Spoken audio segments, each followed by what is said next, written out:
40 বছরে রাসূল আকরাম সাল্লাল্লাহু আলাইহি ওয়াসাল্লাম নবুয়ত পেয়েছিলেন নাকি তার আগেই পেয়েছিলেন? শাইখ আহমদুল্লাহ সাহেবের মূল ভিডিওটা কি ছিল আপনারা দেখবেন।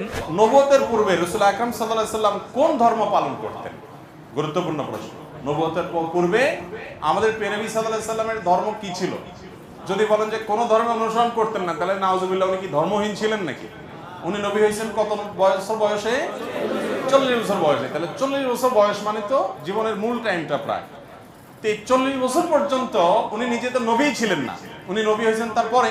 তাহলে 40 বছর পর্যন্ত নবী হওয়ার আগে তার ধর্ম কি ছিল? সেই প্রশ্নটা শাইখ পড়েছে মাত্র, কাট করে নিয়ে যে ওই জায়গাটা ওখানে বসানো হয়েছে। আর এটা নিয়ে আমাদের ভাইয়েরা গোটা দেশ উত্তাল করে ফেললো। ফুল ভিডিওটা আগে দেখেন, তারপর আপনারা সিদ্ধান্ত নিন। কিন্তু যারা বিরোধিতা করছে 48 ঘন্টার আলটিমেটাম দিয়েছে একজন আলেমকে, একজন আলেম আহমদুল্লাহকে। আরে আহমদুল্লাহর গণার টাইম আমরা আছে। এই জন্য যে আহমদুল্লাহ এই কথা বলেছেন তাকে বলবো আমি 48 ঘন্টা সময় দিলাম। যে আলটিমেটাম দিছে, আমি আসলে বাস্তবিক পক্ষে তাকে কোনো আলেম মনে করি না। সে ভাইরাল হয়েছে কি দিয়ে? ডেলে দিই। পরিবেশটা সুন্দর না? আপনারা খাবেন? ডেলে দেই, ডেলে দেই। সে ভাইরাল হয়েছে কি দিয়ে? বুঝলে বুঝপাতা, না বুঝলে তেজপাতা। বুঝলে বুঝপাতা, না বুঝলে। এখন আর চা খাই না, কফি খাই। আগে চা খেতাম, এখন কফি খাই। উদ্ভট কিছু জিকির করে যেগুলো জিকিরের সংজ্ঞায় পড়ে না।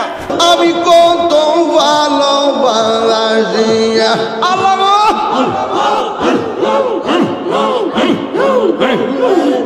আল্লাহর সঙ্গে সরাসরি বেয়াদবি।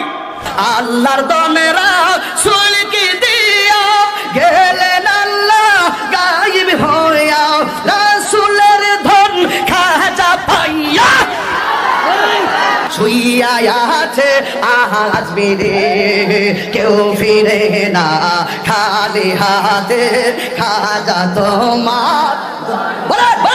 মাহফিলে বসে তার স্ত্রী কল দিয়েছে, ওইখানে বসে সে কল দিয়ে বলতেছে, কল ধরে, দেখছেন কিরকম দিলাম। এই শোনো, আমি ওয়াজে আছি, বুঝছো? Thank you very much. তোমার যন্ত্রণাটা কেমন দিলাম? এইরকম একজন বক্তা যদি 48 ঘন্টার আলটিমেটাম দেয়, আমি কখনো কোনো বক্তার নাম ধরে কোনো কথা কখনো বলি না, বলাটা পছন্দ করি না। আউল বাউল ফাউল যারা নাচানাচি গাওয়াগাওয়ি করে তাদের ইমেজটা কি? বর্তমান জেনারেশনের যুবকদের কাছে তাদের ইমেজটা কি? আর শাইখ আহমদুল্লাহর ইমেজ কি? মিজানুর রহমান আজহারীর ইমেজ কি? আহমদুল্লাহরা প্রতি বছর জন্ম নেয় না। স্বাবলম্বীকরণ প্রকল্পে লাখো মানুষের পাশে তিনি দাঁড়িয়েছেন। এদেশের মানুষ যখন বন্যার্থ হয়েছে, সিলেটে তিনি ছুটে গিয়েছেন, অথচ তিনি একটা মসজিদ হাতে নিয়েছেন। আপনারা দেখবেন এক সময় দেশকে রিপ্রেজেন্ট করার মতো একটা মসজিদ হবে ইনশাআল্লাহ। পড়ে আব্দুল জাহের মাহমুদ উনি প্রশ্ন করেছেন যে মোহতারাম, আল্লাহ রাসূল সাল্লাল্লাহু আলাইহি ওয়াসাল্লাম কি 40 বছরে নবুয়ত পেয়েছিলেন নাকি তিনি আগে থেকেই নবী, এবং এই বিষয়টা নিয়ে এত আলোচনা কেন হচ্ছে? দ্বিতীয়ত, শাইখ আহমদুল্লাহ সাহেব যে কথাটি বলেছেন সেই কথাটা আপনারা সমর্থন করেন কিনা? তৃতীয়ত, আরেকটি বিষয় উনি লিখেছেন যে এই বিষয়টা নিয়ে যে পরিমাণ আলোচনা এবং সমালোচনা হচ্ছে, সেই আলোচনা আপনারা বসে কি সমাধান করতে পারেন না? তিনটে বিষয়। আমি শেষ বিষয়টা নিয়ে আগে কথা বলবো যে আপনারা সমাধান করতে পারেন কিনা।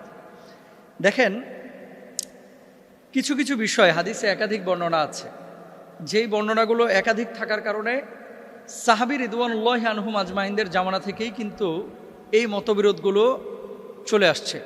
যেমন আপনাকে একটা কথা বলি, নামাজের মধ্যে যে আমরা হাত বাঁধি, কেউ নাভির নিচে, নাভির ওপরে, কেউ বুকের ওপরে হাত বাঁধি, প্রত্যেকটা কিন্তু হাদিসের মধ্যে আছে।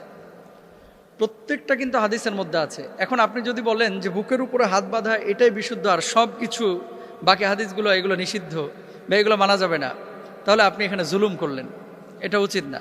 কিছু বিষয় একাধিক বর্ণনা দুইভাবে এসেছে। তো সাহাবী রিদওয়ানুল্লাহি আনহুম আজমাইনদের মধ্যে ইখতিলাফ ছিল, তাবেঈনদের মধ্যে ছিল, পরবর্তী স্কলারদের মধ্যে ছিল, সালফে সালেহিনদের মধ্যে ছিল, বর্তমান সময়েও আছে, এটা থাকবে কিয়ামত পর্যন্ত।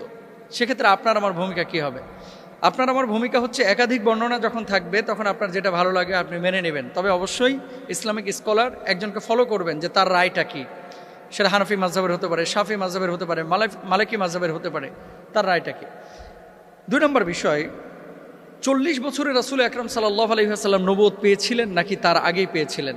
এই কথাটা মূলত শায়েখ আহমদুল্লাহ সাহেবের যে মূল ভিডিওটা, সম্ভবত উনি এই যে চাঁদনি চক বা এই যে নিউ মার্কেটের ওখানে যেই একটা মাহফিল হয় কোন মসজিদে যেন, ওখানে সওয়াল জবাবের মধ্যে যে ভিডিওটা, মূল ভিডিওটা দেখেন। আমাদের কাছে কোনো শ্রোতা যখন প্রশ্ন করে, এই যে আজকে যে প্রশ্ন উত্তর দিচ্ছি, শ্রোতারা যখন প্রশ্ন করে আমরা কিন্তু প্রথমেই প্রশ্নটা আপনাদের সামনে পড়ে নেই। ইভেন এই যে আব্দুল জাহের মাহমুদ যে প্রশ্নটি করেছে, এই প্রশ্নটাও কিন্তু আমি পড়লাম।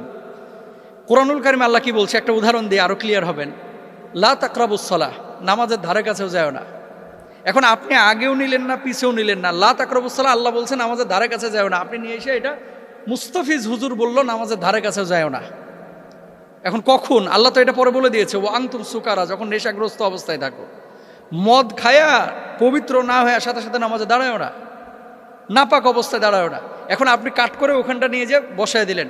সুযোগ সন্ধানী যারা আছে সোশ্যাল মাধ্যমে, আমার লেকচার বলেন, আহমদুল্লাহ সাহেবের লেকচার বলেন, আব্দুল্লাহ সাহেবুল্লাহের লেকচার বলেন, XYZ যে কোনো স্কলারের লেকচার কেটে কেটে অনেকভাবে কিন্তু